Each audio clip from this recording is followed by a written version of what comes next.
यमराज की भूल। एक बार नारद आकाश मार्ग से जा रहे थे। उन्होंने देखा देवदूत एक मनुष्य को स्वर्ग की ओर ले जा रहे थे। नारद उनके समीप गए और पूछा, यह कौन है? आप लोग इसे स्वर्ग में क्यों ले जा रहे हैं? देवर्षि, इस मनुष्य का नाम दामोदर है।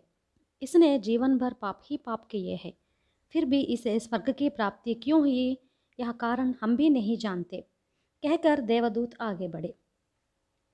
देवदूतों के जवाब से नारद को बड़ा आश्चर्य हुआ। जीवन भर पाप कर्म करने के बाद स्वर्ग की प्राप्ति कैसे? रहस्य जानने के लिए नारद यमलोक की तरफ चल पड़े। यमराज ने नारद का स्वागत किया, उनका कुशल क्षेम पूछा। कुछ क्षण विश्राम कर नारद ने कहा, यमराज, जिस मनुष्य ने जीवन भर पाप ही पाप किए हैं, उसे आप स्वर्ग में भेज रहे हैं। ऐसा क्यों? कृपया आप मेरे संदेह का निवारण कीजिए। यमराज हंसकर बोले, मुनिवर, दामोदर नाम का यह मनुष्य अत्यंत निर्धन था। इसने सारी जिंदगी पाप कर्म किए, इसलिए इसे नरक में ही रहना था।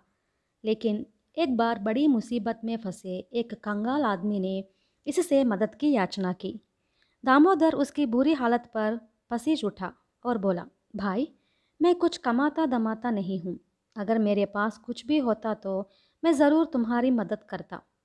उसने ये बातें सच्चे दिल से कही थी, इसलिए उसके सारे पाप धुल गए और वह शेष बचे अपने पापों के लिए नरक भोग कर अब सीधे वह स्वर्ग में जा रहा है। धोखा? आप ये क्या कह रहे हैं? कहीं हम धोखा खा सकते हैं? यमराज चौंक पड़े। हाँ, धोखा। जिस आदमी में दूसरों के लिए सहानुभूति हो, वह कितनी भी बुरी हालत में फंसे होने पर भी, विपदाग्रस्त आदमी के याचना करने पर, कुछ न होने पर भी सहायता के रूप में कुछ न कुछ दे ही देता है। वरना दुखी मन से यह सोचकर चुप रह जाता है कि वह कितना असहाय है। पर वह इस तरह बात नहीं मिलाता कि मेरे पास धन होता तो ज़रूर मदद करता। यह तो दुष्ट बुद्धि आदमी की चालाकी है। मुझे तो संदेह है कि दामोदर कुछ ऐसा ही आदमी है। जो आदमी निर्धन होकर दूसरों के प्रति सहानुभूति दिखाता है, उसका मूल्य ही क्या है? उसे स्वर्ग भेजने से पहले आपको कुछ धन आदि देकर उसकी परीक्षा लेनी चाहिए थी, नारद ने कहा। नारद की बात सुनकर यमराज ने अपने सेवकों को पुकारा और स्वर्ग द्वार के समीप पहुंच रहे दामोदर को बुलवा लिया। यमराज की आज्ञा से देवदूतों ने दामोदर को भूलोक में एक साधारण किसान के रूप में छोड़ दिया। अब दामोदर को थोड़ी बहुत आमदनी होती थी और वह आराम से अपनी जिंदगी बिताता था। तभी एक दिन मुसीबत में फंसा एक आदमी दामोदर के घर पहुंचा और कुछ मदद के लिए याचना करने लगा। दामोदर ने उसके प्रति सहानुभूति दिखाने का स्वांग रचा और कहा, मैं एक साधारण किसान हूँ, बस इतना ही कमा पाता हूँ कि कुटुंब का पालन पोषण कर सकूँ। मेरी आमदनी कुछ ज़्यादा होती तो मैं ज़रूर तुम्हारी मदद करता। देख रहे हैं ना आप स्वयं उसकी नकली व झूठी सहानुभूति, नारद ने यमराज से कहा।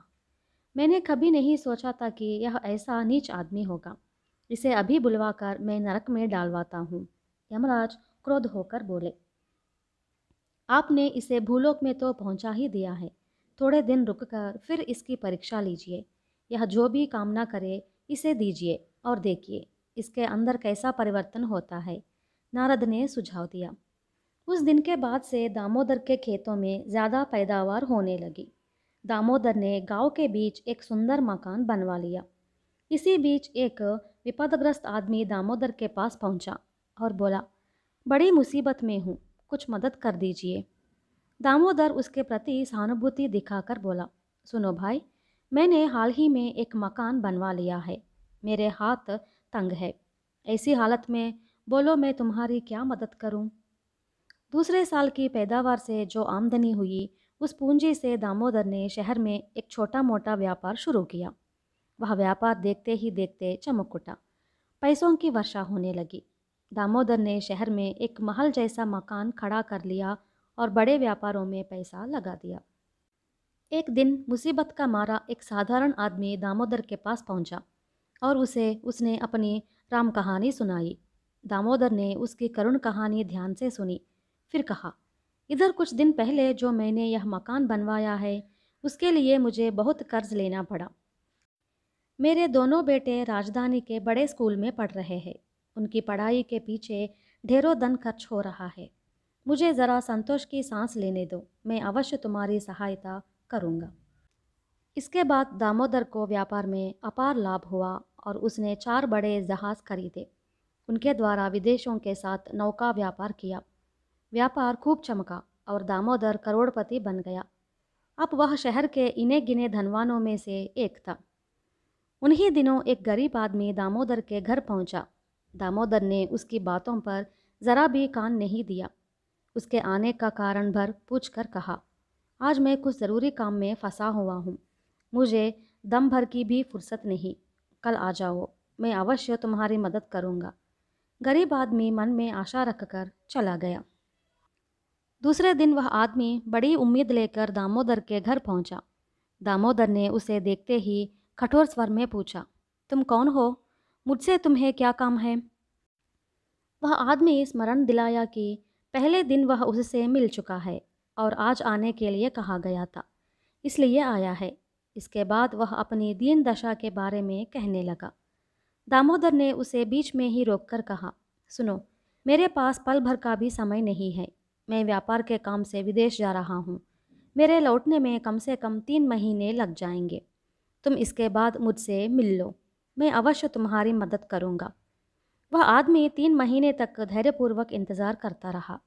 फिर एक शाम दामोदर से मिलने आया, लेकिन दामोदर के नए द्वारपालों ने उसे अंदर जाने से रोक दिया और जब उसने आग्रह दिखाया तो बाहर धकेल दिया। उसने सारी रात दामोदर के द्वार पर ही बिता दी। दूसरे दिन दामोदर घर से बाहर निकला तो उसके आगे पीछे दाएं बाएं कितने ही लोग थे। उन्होंने उस गरीब को दामोदर के पास तक पहुंचने ही नहीं दिया। ऐसा मालूम होता था कि उसकी पुकार दामोदर के कानों में ही नहीं पड़ी। दामोदर 2-4 कदम पैदल चलकर एक आलीशान बग्गी में सवार हुआ और आंखों से ओझल हो गया। गरीब आदमी ने अपने मन में सोचा कि ऐसे धनवानों के झूठे आश्वासनों पर विश्वास करके अपना वक्त बर्बाद करने की अपेक्षा कोई मेहनत व मजदूरी करके अपना पेट पाला जाए तो उत्तम होगा। इसके अलावा भीख मांगकर आधा पेट ही सही भर लेना बेहतर होगा। मुनिवर, सचमुच ही मुझसे भूल हुई। अब इसकी परीक्षा लेने की आवश्यकता नहीं है। मैं इसे अभी नरक में डलवाता हूँ, कहकर यमराज ने अपने दूतों को पुकारा। दूत आए और यमराज की आज्ञा से दामोदर को पकड़कर नरक में डाल आए।